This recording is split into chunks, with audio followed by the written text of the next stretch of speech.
The key to success is to focus on goals not obstacles. अगर आप अपनी life में वास्तव में सक्सेस पाना चाहते हैं तो अपने गोल पर फोकस कीजिए, ना कि ऑब्स्टिकल्स पे। जिस तरीके हम मेडिटेशन के दौरान अपने ब्रेथ पे फोकस करते हैं, ना कि हमारा माइंड जहां डाइवर्ट हो रहा है उन चीजों पर, उसी तरीके अगर आप अपनी लाइफ जर्नी पर गोल्स पे फोकस बनाए रखेंगे तो डेफिनेटली आपको सक्सेस जरूर मिलेगी। आज हम लोग क्लाइमेट का पार्ट 3 स्टार्ट करने जा रहे हैं, जो कि एनसीईआरटी क्लास 11th की इंडिया फिजिकल एनवायरनमेंट की बुक से है। 60 to 70 टॉपिक्स हम लोग कवर कर चुके हैं। Rest of the 20 to 30% topics आज हम लोग थर्ड पार्ट में कवर करने जा रहे हैं। आइए अब हम लोग चैप्टर को स्टार्ट करते हैं। सबसे first question, why the Tamil Nadu coast remain dry during this season. यहां से हमें चैप्टर स्टार्ट करना है और ये सबसे पहला क्वेश्चन है कि तमिलनाडु के कोस्ट पे इसी मींस जिस समय साउथ वेस्ट मानसून के समय में रेस्ट ऑफ द इंडिया पे मानसून बना रहता है, मगर उसी समय पे हमें तमिलनाडु पर मानसून नहीं मिलता।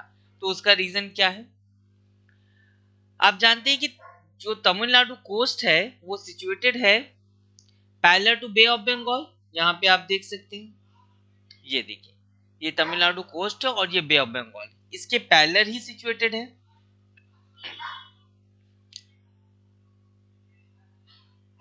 और जो साउथ वेस्ट मानसून की ब्रांच है, यहाँ पे देखिए ये, तो वो इस डायरेक्शन पे चल रही है। यहाँ पे आप देख सकते हैं बहुत ही अच्छी तरीके से, ये देखिए, ना कि ये इस कोस्ट को टच भी कर पा रही। अगर इस कोस्ट को टच करना भी है उसको, तो इसको वेस्टर्न पार्ट में जो हिल्स हैं उसको क्रॉस करके जाना होगा। आपको फर्स्ट और सेकंड पार्ट में डिस्कशन में मैं बता चुका हूं कि ये विंडवर्ड साइड है। इधर हैवी रेन होने की वजह से जब ये लीवर्ड साइड में पहुंचते हैं क्लाउड, तो इनका मॉइस्चर काफी कम हो जाता है, जिस कारण से लीवर्ड साइड पे हमें रेन बहुत ही कम देखने को मिलती है। ओके,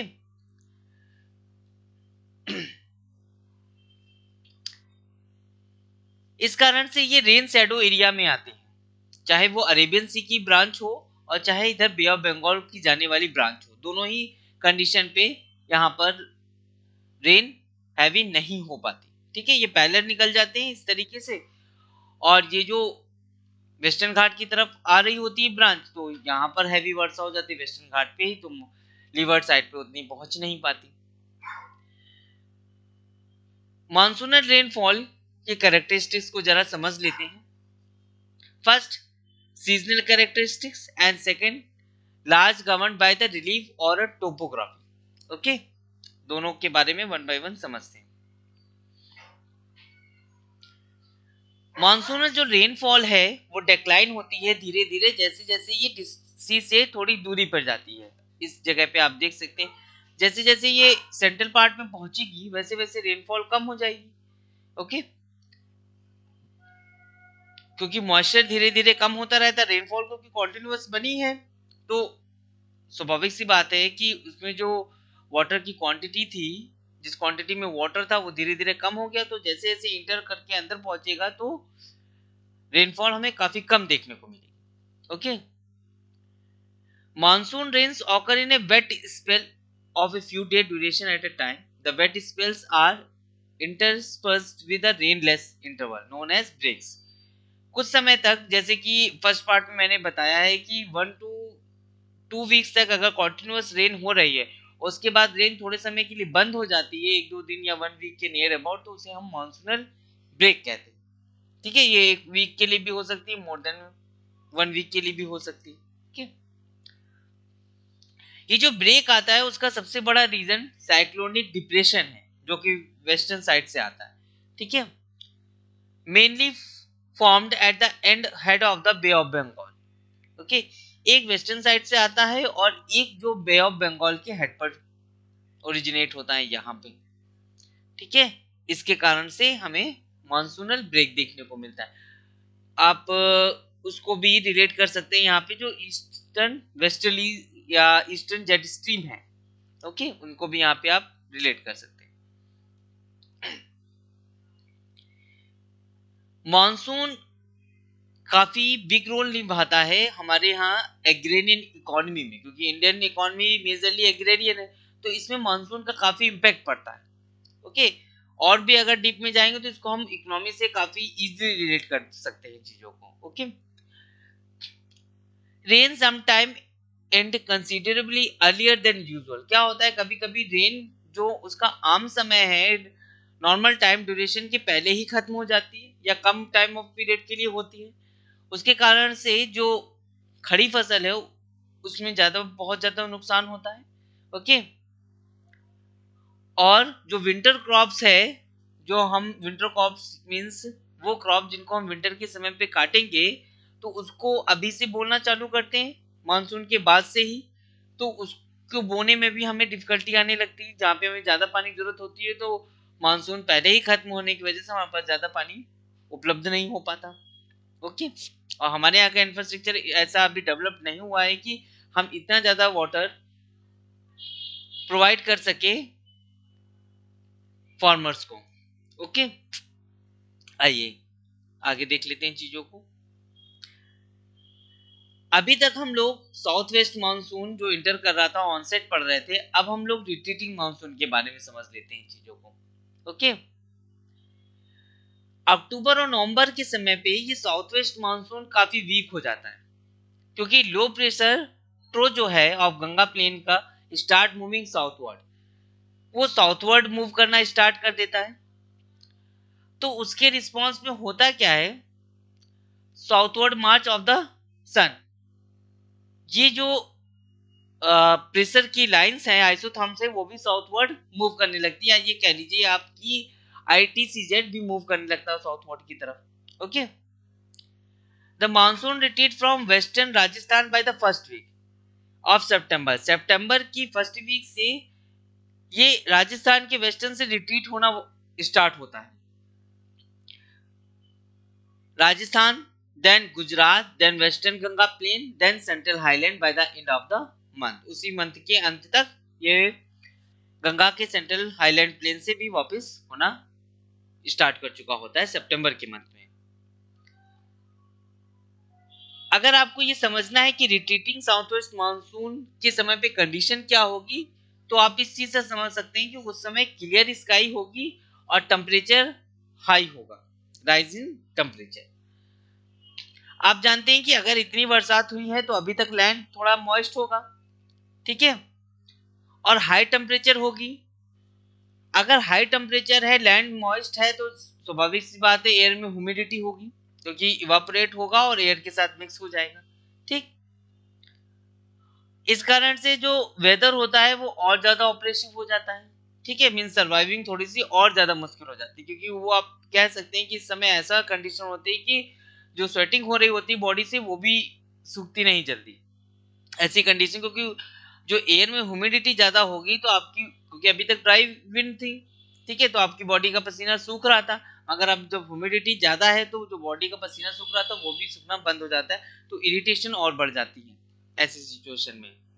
ठीक है, तो बॉडीज में रैसेस या इस कंडीशन में आप समझ सकते हैं कि और भी ज्यादा ट्रीटमेंट बॉडी के स्टार्ट हो जाते हैं लोगों के, क्योंकि स्किन डिसीज वगैरह ज्यादा प्रॉब्लम क्रिएट करने लगती हैं। इसको हम अक्टूबर हीट कहते हैं। Okay,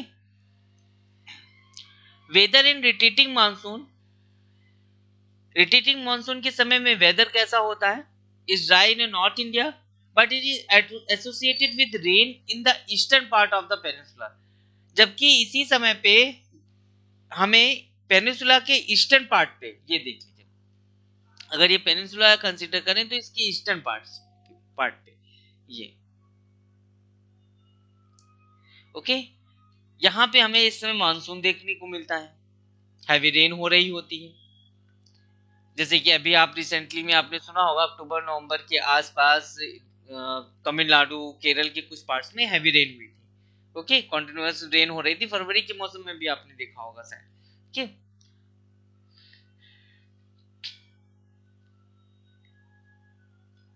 the widespread rain in this season is associated with passes of cyclonic depression which originate over Andaman Sea and manage to cross the eastern coast of the southern peninsula. ये इस समय बरसात होना का सबसे बड़ा कारण क्या है? साइक्लोनिक डिप्रेशन, जो कि अंडमान सी से ओरिजिनेट हुआ है। जहां पे ये अंडमान सी, इसको मैं रफ कर देता हूं समझने में और आसानी होगी। ये देखिए, यहाँ पे ये अंडमान है और इसी के आसपास अंडमान सी। अंडमान सी से साइक्लोनिक डिप्रेशन जनरेट होता है या ओरिजिनेट होता है और वो क्रॉस करने की कोशिश करता है सदर्न पेनिनसुला के ईस्टर्न कोस्ट को। ठीक है, तो इस डिप्रेशन की वजह से, साइक्लोनिक डिप्रेशन की वजह से हमें यहाँ पे रेन देखने को मिलती है। ये जो ट्रॉपिकल साइक्लोन्स है वो काफी डिस्ट्रक्टिव होते हैं, काफी ज्यादा डिवास्टेटिंग होते हैं, काफी डैमेज करते हैं ह्यूमन सेटलमेंट को या नेचर के, आप कह सकते हैं। Thickly polluted deltas of Godavari, Krishna and Kaveri are their preferred targets. Godavari हो गई, कृष्णा हो गई और कावेरी रिवर्स, इन जगहों पे ये ज्यादा आपको इफेक्टिव दिखाई देंगे। ठीक है, क्योंकि ये ज्यादा पॉल्यूटेड एरियाज हैं। गोदावरी हो गए, कृष्णा हो गए, कावेरी हो गए, इनके आसपास के डेल्टास एरिया। ठीक है, जैसे कि अगर आप रिसेंटली में अगर साइक्लोन की बात करें तो ये जावेद नाम का एक साइक्लोन आया था, इसी समय पे यहाँ पे अंडमान सी के आसपास से ओरिजिनेट हुआ था और डिस्ट्रक्शन किया था इसने गोदावरी, कृष्णा, कावेरी की डेल्टा एरियाज की तरफ। ओके, ये देखिए इस तरीके से ये है सीन, इतनी ज्यादा हाई आपको देखने को मिलेंगी। ठीक है, वाटर कितने हाइट तक जा रहा है। ठीक है, तो ये धीरे धीरे और हाइट तक जाके ये अंदर के इंटीरियर एरिया को भी काफी इफेक्ट करने लगता है, क्योंकि ये तो स्टार्टिंग की टाइम की है।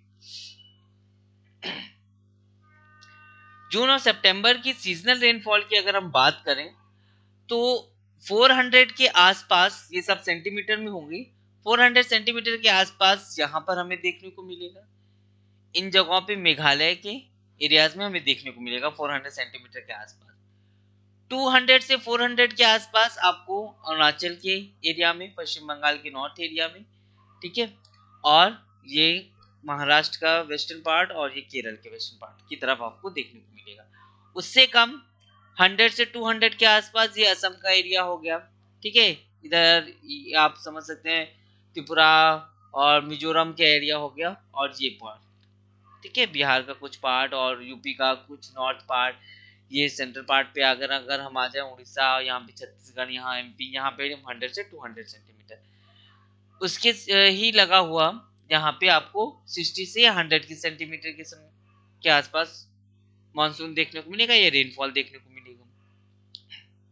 उससे भी कम 40 से 60 के आसपास भी यहीं पे इसी के आसपास आपको देखने को मिलेगा, ये 40 से 60 है। ओके, ये थोड़ा सा इमेज बना के रखिएगा माइंड में, जिससे कि क्या होगा कि आपको काफी हेल्प मिलेगी कि इन जगहों पर कौन कौन से स्पेसिफिक एरिया है, डिस्ट्रिक्ट है, तो आपको समझ जाएंगे कि कहाँ पे रेन इस समय कितनी हो रही होगी। ओके, 20 से 40 के आसपास आपको यहाँ पे राजस्थान के कुछ वेस्टर्न पार्ट में, और ये तमिलनाडु हो गया, कर्नाटक हो गया, इन सब एरियाज में देखने को मिलेगी। 0 से 2 के आसपास ये तमिलनाडु का एरिया, ये वाला यहाँ पे, और ये राजस्थान का वेस्टर्न, और ये ऊपर जम्मू और लद्दाख का एरिया। ठीक है, यहाँ पे 0 से 20 के आसपास। आइए कुछ और चीजें समझ लेते हैं। ट्रेडिशनल इंडियन सीजन क्या आपको मालूम होना बहुत जरूरी है। In Indian tradition, year is divided into 6 2 monthly season. Okay, 6 2 monthly season. ये 2 monthly season और 6 पार्ट में आप कह सकते हैं। However, this system does not match with the season of South India. ध्यान रखिएगा कि ये इस तरीके के सीजन साउथ इंडिया के सीजन से मैच नहीं करते। क्यों? क्योंकि साउथ इंडिया में आप जानते हैं कि इतना ज्यादा वेरिएशन हमें देखने को नहीं मिलता। ठीक है, वहां पे लगभग साल भर एक जैसा टेम्परेचर रहता है, ज्यादा वेरिएशन नहीं देखने को मिलता। ये हमें नॉर्थ और सेंट्रल पार्ट में ज्यादा देखने को मिलता है। ठीक है, वसंत, ठीक है, जो कि चैत्र और वैशाख, मार्च अप्रैल के महीने को कहेंगे। ग्रीष्म, जेठ आषाढ़, जो कि मई जून का महीना होगा। वर्षा, सावन भादो, जो कि जुलाई अगस्त का समय होगा। शरद, अश्विन और कार्तिक जो कि सितंबर अक्टूबर का समय होगा। हेमंत, मर्गशीर्ष और पौष ये नवंबर दिसंबर का टाइम होगा। शिशिरा माघ और फागुन का समय होगा जो कि जनवरी फरवरी जो कि काफी ठंडी पड़ती है। ठीक है, तो इनको वसंत, ग्रीष्म, वर्षा, शरद, हेमंत और शिशिरा इनको ध्यान रखिएगा। ये कभी कभी पूछ लिए जाते हैं कॉम्पिटिटिव एग्जाम में भी और एकेडमिक में भी। ठीक है, तो 6 पार्ट में डिवाइड है। मार्च से स्टार्ट करिएगा। नाउ रेनफॉल का डिस्ट्रीब्यूशन हम समझ लेते हैं। जैसे कि अभी हमने मैप से देखा, इंडिया का जो एवरेज रेनफॉल है पूरा टोटल ईयर का वो 125 सेंटीमीटर के आसपास है। तो कंफ्यूज मत होइएगा कि मैक्सिमम यहाँ पे तो सर 400 हो रही, ये एवरेज बता रहे हैं। ठीक है, पूरे साल भर का 125 सेंटीमीटर के आसपास। अगर हाई रेनफॉल की बात करें, areas of high rainfall, highest rainfall occur along the west coast, जो कि मैं आपको बता चुका हूँ कि वेस्टर्न घाट की तरफ ज्यादा रेनफॉल, हैवी रेनफॉल देखने को मिलती है। जबकि सब हिमालयन एरिया में जो कि नॉर्थ ईस्ट के पास है और हिल्स ऑफ मेघालय, यहाँ पर भी हमें हैवी रेनफॉल देखने को मिलती है जो कि 200 सेंटीमीटर से भी ज्यादा हो सकती है। कुछ पार्ट हैं खासी और जैंतिया हिल के जहाँ पे हमें रेनफॉल 1000 सेंटीमीटर से भी एक्सीड देखने को मिलती है। ओके, ये देखिए खासी और जैंतिया का एरिया। जी ओके, ये देखिए ये इंडिया का मैप है, ये मेघालय का पोर्शन है, ये मेघालय का ब्रॉड मैप है। अब यहाँ से मेघालय को और डीपली आप समझ सकते हैं। ये देखिए, ये गारो हिल, ये खासी हिल और ये जैंतिया हिल। ओके, गारो, खासी, जैंतिया, यही इसी नाम की यहाँ पे ट्राइब्स भी मिलेंगी आपको। ओके, तो इस तरीके से है मैप।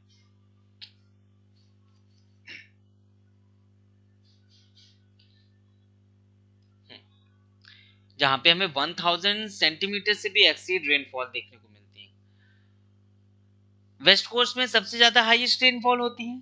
ठीक है, वेस्टर्न घाट और हिमालय वगैरह सब हिमालय के रीजन में और मेघालय के हिली एरियाज में। ठीक है, इन सब जगहों पे हमें ज्यादा रेनफॉल देखने को मिलती है। अगर हमें रेनफॉल की वेरिएबिलिटी मेजर करनी हो कि किसी जगह पे कितना बरसात होती है साल भर में, कब ज्यादा होती कब कम होती है, उसको अगर हमें मेजर करना हो,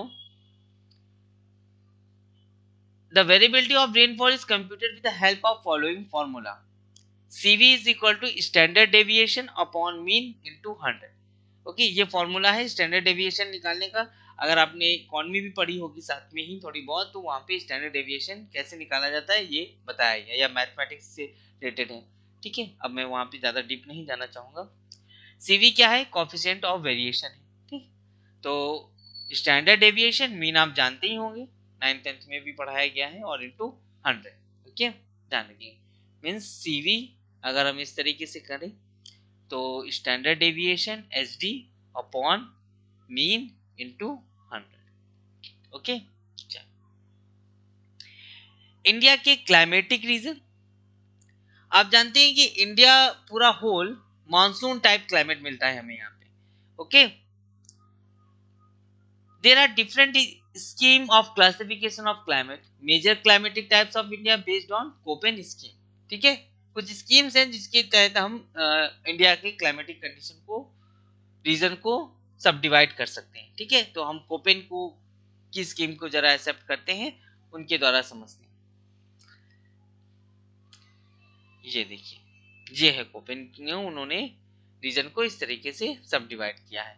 ये जो रीजन है जैसे कि लद्दाख, जम्मू और यहाँ पे आ जाएगा हिमाचल, उत्तराखंड। ठीक है, तो ये सब एरिया आएंगे पोलर टाइप्स में, ध्यान रखिएगा। फिर यहाँ पे आ जाते हैं अरुणाचल का एरिया, यहाँ पे है cold humid winter with short summer. Cold humid winter with short summer mean summer ज्यादा समय के लिए नहीं होगा, काफी कम समय के लिए होगा। और ये हॉट डेजर्ट है। ठीक है, हर एक के लिए उन्होंने सिंबल भी बनाए थे, बी डब्ल्यू और H W, B S H W. ये B S H W steppe area के लिए आएगा, ये थोड़ा सा वेस्टर्न पार्ट राजस्थान का और गुजरात का कच्छ वाला एरिया, ये सब स्टेपी एरिया में आता है। ठीक है, फिर ये सेंट्रल पार्ट जहाँ पे आप देख सकते हैं कि हरियाणा आएगा, दिल्ली आएगा, राजस्थान का कुछ पार्ट आएगा, एमपी का कुछ पार्ट आएगा, यूपी आएगा, बिहार आएगा। ठीक है, ये आता है मानसून टाइप में विद ड्राई विंटर, ध्यान रखिएगा। ठीक है, monsoon type with dry winter. ये उड़ीसा का कुछ पार्ट और ये वेस्ट बंगाल का पार्ट, छत्तीसगढ़ वगैरह आएगा। ये सब ट्रॉपिकल सवाना एरिया में आते हैं। ठीक है, ट्रॉपिकल सवाना टाइप में आते हैं ये सब। कुछ इसका यहाँ पे तेलंगाना वगैरह, आंध्र प्रदेश का कुछ पोर्शन आएगा यहाँ पे। ठीक है, सब ट्रॉपिकल सवाना टाइप में आते हैं। ये कुछ आपको यहाँ पे स्टेपी क्लाइमेट में मिलेगा। ओके, कर्नाटक का कुछ रीजन आ जाएगा, इसमें महाराष्ट्र का आ जाएगा। ये monsoon type with short dry season है। ठीक है, कुछ समय के लिए ड्राई सीजन होगा, ज्यादा लंबे समय के लिए नहीं, और लगभग मानसून टाइप ही बना रहेगा। ये भी यहाँ का भी मानसून टाइप सीजन है with dry season in summer. ठीक है, ये कुछ समय के लिए शॉर्ट ड्राई सीजन है और यहाँ पे हमें समर में ड्राई सीजन देखने को मिलेगा। ओके, तो इस तरीके से उन्होंने सब डिवाइड करे हैं Koppen scheme, India climatic region according to Koppen scheme. Okay, I hope आपको पिक्चर्स क्लियर दिख रही होंगी।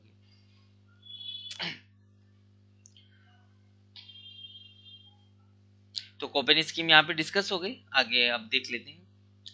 He identified 5 major climatic type, namely tropical, जो कि मैंने आपको दिखाया, जहां पर हमें मीन मंथली टेम्परेचर साल भर लगभग 18 डिग्री सी के आसपास मिलता है। ठीक है, ट्रॉपिकल रीजन पे। और ड्राई क्लाइमेट में way the precipitation is very low in comparison to the temperate. Dry climate वो एरियाज होंगे जहां पे जो प्रेसिपिटेशन है is very low in comparison to temperature, temperature के कंपेरिजन में प्रेसिपिटेशन काफी कम होगा, and hence dry. If the dryness is less it's semi arid. अगर ड्राइनेस कम होगी तो वो सेमी एरिड रीजन हो जाएगा, और अगर और कम होगी तो वो एरिड रीजन हो जाएगा। ठीक है, तो ध्यान रखिएगा। Dry climate. Warm temperate climate, जहां पर हमें मीन टेम्परेचर जो देखने को मिलेगा कोल्डेस्ट मंथ में between 18 degree C to -3 degree C के मध्य में। ठीक है, तो वो वार्म टेम्परेट क्लाइमेट्स होंगे जहां पर हमें मीन टेम्परेचर कोल्डेस्ट मंथ में 18 डिग्री सी और -3 डिग्री सी के बीच में मिलेगा। Cool temperate climate where mean temperature of the warmest month, सबसे गर्म महीने का जो मीन टेम्परेचर भी होगा वो भी क्या होगा, 18 डिग्री के आसपास। ठीक है, and mean temperature of coldest month is under -3 degree C. Okay, warmest month में सबसे ज्यादा टेम्परेचर कितना हो जाएगा, हो सकता है उस एरिया का 10 डिग्री सी, और कोल्डेस्ट में ये पहुंच जाएगा अंडर -3 डिग्री सी। ठीक है, ये कूल टेम्परेट क्लाइमेट है। फिफ्थ जो है वो आइस क्लाइमेट रीजन है, जहां पे मीन टेम्परेचर हमें वार्मेस्ट मंथ में 10 डिग्री सी के अंडर ही मिलेगा।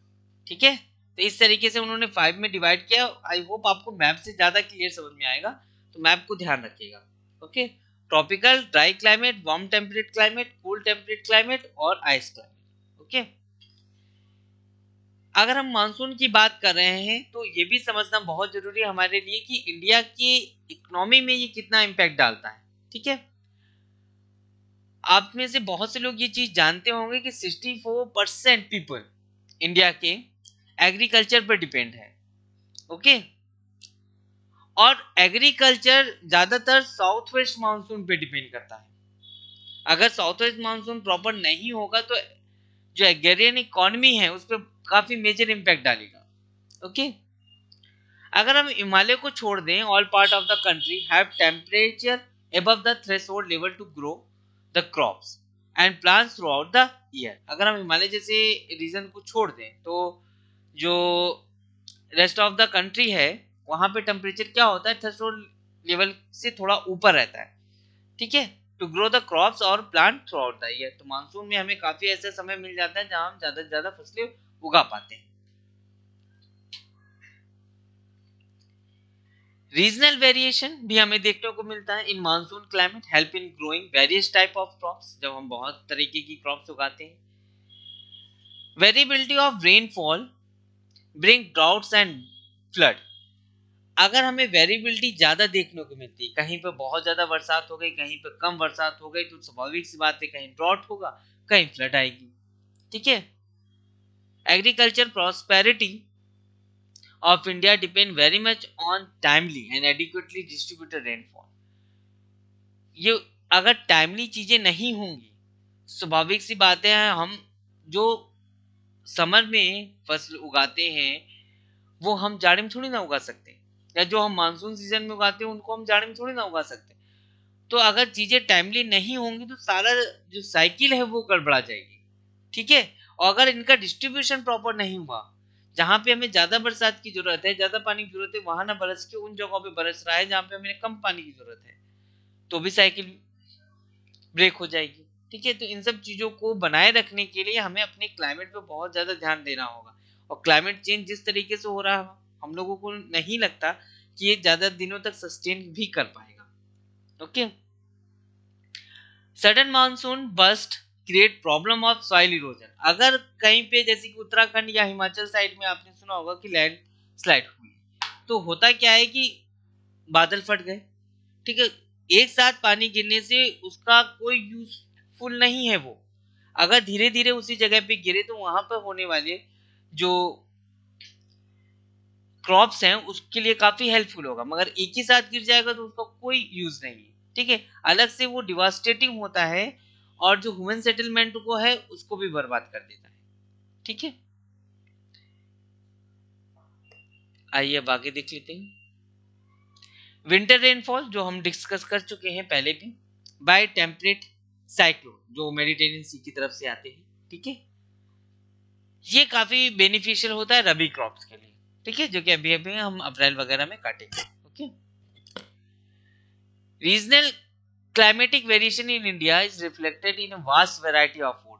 अगर हमें अपने देश में कई सारे फूड खाने को मिलते हैं, या क्लोथ अलग अलग तरीके के मिलते हैं, ड्रेसेस अलग अलग तरीके की देखने को मिलती हैं, या हाउस के जो पैटर्न है वो अलग अलग तरीके से बने हुए हैं, तो उसका सबसे बड़ा कारण क्लाइमेटिक वेरिएशन है। ये बेसिक फिनोमेना समझ लीजिए।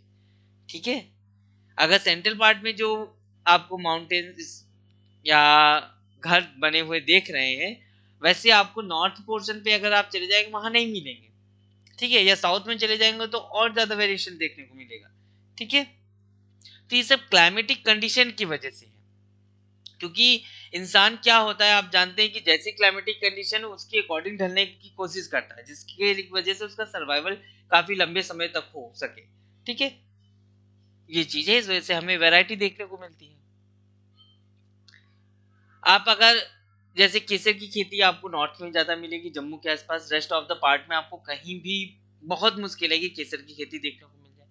ठीक है। क्योंकि वैसा क्लाइमेटिक कंडीशन है। अभी रिसेंटली हम लोगों ने हींग को की क्रॉप्स को प्रोड्यूस करना स्टार्ट कर दिया है, क्योंकि यहाँ पे क्योंकि ज्यादातर हींग अफगानिस्तान में होती है और आप जानते हैं अफगानिस्तान में प्रॉब्लम क्रिएट हो चुकी है।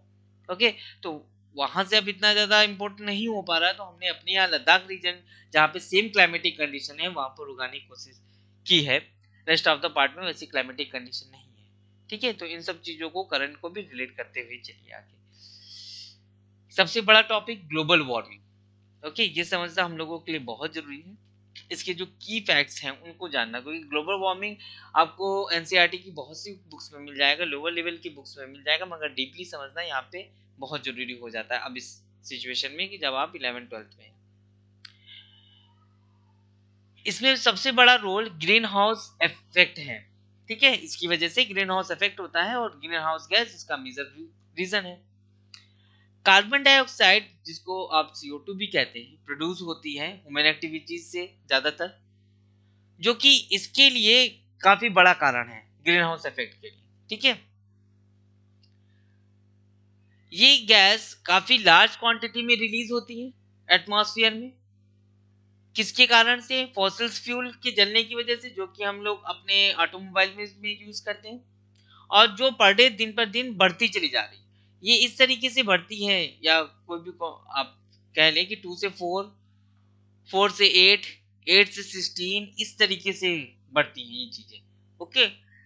ऐसा नहीं होता है कि 2 से 3 हुआ, फिर 4 हुआ, फिर 6 हुआ, 5 हुआ, मल्टीपल में बढ़ती है। तो इस कारण से रैपिडली इंक्रीज देखने को हमें मिलता है। अगर इसको कर्ब नहीं किया गया टाइमली तो ये काफी प्रॉब्लम क्रिएट कर देगी, जैसा कि आप जानते हैं कि जिसकी वजह से स्नो वगैरह मेल्ट हो रही है, ग्लेशियर मेल्ट हो रहे हैं। ठीक है, ग्लेशियर मेल्ट होने से सी का लेवल क्या हो जाएगा, बढ़ जाएगा। ओके, अगर सी यहाँ पे था तो इसका लेवल यहाँ पे बढ़ जाएगा।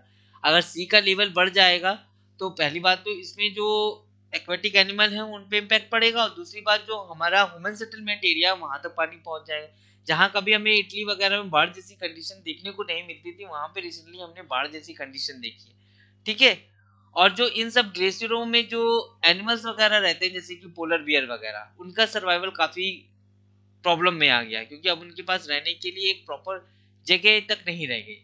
ओके, तो इस विषय में हमें जितनी जल्दी सोच लेंगे उतना ज्यादा बेनिफिशियल होगा खुद हमारे लिए। ये ग्रीन हाउस गैसेस क्या क्या है? मीथेन, क्लोरोफ्लोरोकार्बन जिनको हम सीएफसी भी कहते हैं, या नाइट्रस ऑक्साइड। ठीक है, which are present in a much smaller concentration in the atmosphere, जो कि काफी कम मात्रा में एटमॉस्फेयर में मौजूद है, मगर इसके बावजूद together with carbon dioxide are known and greenhouse gases. ठीक है, कम में मात्रा में मौजूद है, मगर उसके बावजूद भी इनका इम्पैक्ट काफी ज्यादा होता है। These gases are better absorber, ये गैसेस क्या है, काफी अच्छे ऑब्जॉर्वर हैं। किस चीज की? जो सन से लॉन्ग वेव्स रेडिएशन आती है, किसके कंपैरिजन में? कार्बन डाइऑक्साइड के कंपैरिजन में। ठीक है, तो इस कारण से ये ज्यादा इफेक्टिव है, और टेम्परेचर बढ़ाने में इनका ज्यादा बड़ा रोल होता है in comparison to carbon dioxide. अगर ये कम मात्रा में होने के बावजूद भी, कार्बन डाइऑक्साइड तो काफी मात्रा में, ये गैसेस काफी कम है, उसके बावजूद भी ये ग्रीन हाउस इफेक्ट को इनहेंस करने में काफी बड़ा रोल निभाती है। क्यों? क्योंकि इनके एब्जॉर्बर कैपेसिटी जो है वो बहुत ज्यादा है लॉन्ग वेव रेडिएशन को ऑब्जॉर्व करने की। ठीक है, mean annual surface temperature of the earth, अगर हम 150 ईयर्स पहले की बात करें और आज की बात करें तो काफी बढ़ चुका है। ये प्रोजेक्ट किया गया है कि 2100 तक जो ग्लोबल टेम्परेचर है वो 2 डिग्री सी के आसपास बढ़ चुका होगा। ठीक है, जिसके कारण से जो सी का लेवल है वो 40 से 8 सेंटीमीटर राइज हो चुका होगा। ठीक है, जो कि आप जानते हैं कि मैंने आपको समझाया किन किन चीजों का कारण बनेगा। और भी बहुत सारी चीजें हैं जिनको हम नहीं समझ पाते, जैसे कि अगर फ्लड जैसे रीजन में क्या होता है कि insect born disease like malaria, dengue, ये सब ज्यादा फैलने लगता है। ठीक है, तो उसके लिए गवर्नमेंट को एक्स्ट्रा एफर्ट करने पड़ते हैं उन बीमारियों को, उन डिसीज को कर्ब करने के लिए। ठीक है, तो और ज्यादा फंडिंग करनी पड़ती है, उसकी वजह से ज्यादा फंडिंग के लिए गवर्नमेंट को ज्यादा पैसे चाहिए। ज्यादा पैसे कहाँ से आएंगे? टैक्स से आएंगे, तो वो टैक्स हाई कर देती है। तो घुमा फिरा के साइकिल में क्या होता है कि काफी गड़बड़ा जाती है। ठीक है, lead to shift in climatic boundaries making some region wetter and other drier. Okay, कुछ जगहों पे तो अगर इस तरह की क्लाइमेटिक कंडीशन क्रिएट हो रही है तो कुछ जगहों पे तो काफी बरसात हो जाएगी, कुछ जगह सूखी रह जाएंगी। ठीक है, तो हो सकता है कि ह्यूमन सेटलमेंट भी बदल जाए, ह्यूमन पे भी इसका बहुत ज्यादा इम्पैक्ट पड़ेगा। ठीक है, agricultural pattern would shift and human population as well as the ecosystem would experience change. Okay, ecosystem तो जो चेंजमेंट है उसका एक्सपीरियंस करेगा ही करेगा, जो ह्यूमन पॉपुलेशन है वो भी करेगी काफी लार्ज लेवल पे। ओके, ये देखिए फिगर से आप समझ सकते हैं, ये ग्रीन हाउस गैस है, ये सोलर रेडिएशन आ रही है। ठीक है, ये देखिए कुछ तो रिफ्लेक्ट कर दी जाती है और कुछ एटमॉस्फेयर के द्वारा ऑब्जर्व कर ली जाती है, जैसे कि observe by the earth surface, और कुछ अर्थ की सरफेस के द्वारा ऑब्जर्व कर ली जाती है। इसका काफी अच्छा डिस्कशन मैंने किया है इससे प्रीवियस चैप्टर में। ठीक है, जाके आप वीडियो देख सकते हैं। और आगे बढ़ने से पहले मैं एक चीज आपको और बता दूं कि जो भी मैं पीडीएफ यहाँ पे डिस्कस कर रहा हूँ ये आप माई बुक लो ऐप से डाउनलोड कर सकते हैं। अगर वहाँ पे आपको नहीं मिलती बाय चांस तो आप इसी वीडियो के डिस्क्रिप्शन बॉक्स में मेरी प्रोफाइल का लिंक दिया हुआ है, वहाँ जाके भी आप ले सकते हैं। Okay, and one more thing, please like share and subscribe. Thank you. आगे देख लेते हैं। Some of the infrared radiation passes through the atmosphere, कुछ तो पास हो जाती है इंफ्रारेड रेडिएशन एटमॉस्फेयर से, ठीक है, एंड सम इज अब्सॉर्ब्ड, और कुछ अब्सॉर्ब हो जाती है एटमॉस्फेयर से, और कुछ क्या होती है, रिमिटेड होती है, ठीक है, फिर से वो भी सभी डायरेक्शन में, ये आप देख सकते हैं, कुछ पास हो गई, कुछ अब्सॉर्ब हो गई, और कुछ रीमिट हो गई, ऑल द डायरेक्शन, ठीक है, किसकी वजह से, ये ग्रीन हाउस गैस मॉलिक्यूल्स की वजह से, ठीक है, सीएफसी हो गया, कार्बन डाइऑक्साइड हो गया, वाटर वेपर्स हो गया, इन सब की वजह से, इनकी वजह से क्या होता है कि ये उसी तरीके काम करती है जैसे कि प्रेशर कुकर, ठीक है, प्रेशर कुकर में जनरली होता क्या है कि अगर ये गैस जल रही है नीचे, ठीक है, तो ये जो प्रेशर है वो अंदर ही अंदर साइकिल बन जाती है, और रोटेट होते होते होते होते अंदर ही अंदर प्रेशर इंक्रीज होने लगता है, ठीक है, क्योंकि बाहर नहीं निकल पाता, प्रेशर जब बाहर नहीं निकल पाएगा तो अंदर ही रोटेट होते होते होते वो इस तरीके से हाई होने लगता है। सेम सिचुएशन टेम्परेचर के साथ भी होती है, इसी वजह से कुकर में चीजें जल्दी पक जाती है, क्यों, क्योंकि ये जो अंदर टेम्परेचर बढ़ रहा है उसको बाहर नहीं निकलने देती, जब बाहर नहीं निकलने देती तो अंदर वाली जो चीजें वो जल्दी पक जाएगी। उसी तरीके से सेम अगर इस तरीके से टेम्परेचर बढ़ता चला गया तो हम ह्यूमंस के लिए सर्वाइवल बहुत ज्यादा मुश्किल हो जाएगा। ओके, तो ये ग्रीन ग्लोबल वार्मिंग की बात थी। कुछ ये एनुअल रेनफॉल, जैसे कि मैंने आपको बताया कि मोर देन 200 100 टू 150, ये एनुअल रेनफॉल है, मतलब पूरे साल भर का। अभी हमने सीजनल दिखाया था जून से और सितंबर के आसपास का, ये ठीक है, और ये साउथ वेस्ट मानसून की वजह से कि वो जो जून सितंबर वाला था, यहाँ पे हम एनुअल देख रहे हैं। अगर हम पूरे साल का कैलकुलेट करें तो 200 सेंटीमीटर के आसपास इस रीजन में बरसात देखने को मिलेगी, और ये वेस्टर्न घाट पे, ठीक है, 100 से 200 के आसपास आपको इस रीजन पे, ये बिहार का, उड़ीसा का और एमपी का या छत्तीसगढ़ का कुछ रीजन मिलेगा आपको, और ये इसी से सटा हुआ कुछ रीजन तमिलनाडु का, ये टीटिंग मानसून के समय में 100 से 200 सेंटीमीटर, उससे भी कम आपको यहाँ पे देखने की मिलेगी, यूपी का कुछ पार्ट, राजस्थान का कुछ, गुजरात, एमपी, ये महाराष्ट्र, कर्नाटक, ठीक है, तमिलनाडु, और ये इधर तेलंगाना, और ये छत्तीसगढ़ वगैरह एरिया का कुछ पोर्शन जहाँ पे हमें 50 टू 100 सेंटीमीटर देखने को मिलेगा। लेस देन 50 आप जानते हैं कि ये राजस्थान का वेस्टर्न और लद्दाख, यहाँ पे ठंडी ही रहती, इतनी प्रेसिपिटेशन स्नो के रूप में होता है, ना कि रेनफॉल के रूप में, और कुछ ये डेकन प्लेटू का एरिया, ठीक है, ध्यान रखिएगा, लेस देन 50 सेंटीमीटर के आसपास।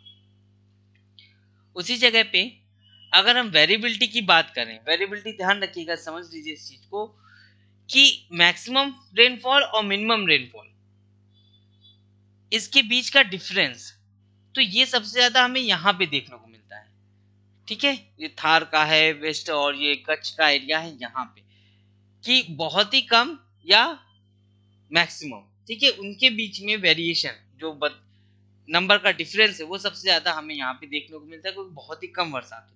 फिर उसके बाद इसी से सटा हुआ राजस्थान का कुछ पोर्शन, गुजरात का, यहाँ पे आपको इस जगह पे महाराष्ट्र वगैरह का कुछ, एमपी का कुछ, और कुछ यूपी के कुछ एरिया तक देखने को मिलेगा। उसके बाद आपको 15 से 13 सेंटीमीटर की 13% के आसपास आपको ये इफेक्टेड मिलेगा, ठीक है, वेरिएबिलिटी आपको यहाँ पे मिलेगी और उससे भी कम वेरिएबिलिटी आपको मिलेगी अरुणाचल के आसपास, ना तो बहुत ज्यादा बरसात होगी ना ही बहुत कम होगी, मतलब कि जितनी भी होगी वो पूरे साल भर लगभग एक जैसी बनी रहेगी, तो वेरिएबिलिटी भी कम होगी, ठीक है, जैसे कि यहाँ केरल का कुछ पार्ट या कर्नाटक का कुछ पार्ट, मीन्स मैक्सिमम बनी ही रहती है बरसात, ठीक है, बनी ही रहेगी तो लगभग पूरे साल भर एक जैसी रहेगी, तो वेरिएबिलिटी नहीं आएगी। वेरिएबिलिटी वहां आती है जहाँ पे कभी किसी समय में बहुत ज्यादा बरसात हो जाए, कभी किसी समय पे हो ही ना काफी लंबे समय तक बरसात, ठीक है, तो वहां पे हमें वेरिएबिलिटी ज्यादा देखने को मिलती है। ओके, तो इस तरीके से मैप से आप चीजों को समझ सकते हैं। तो इस वीडियोस में हम इतना ही रखते हैं। Thank you so much for watching this video. Thank you.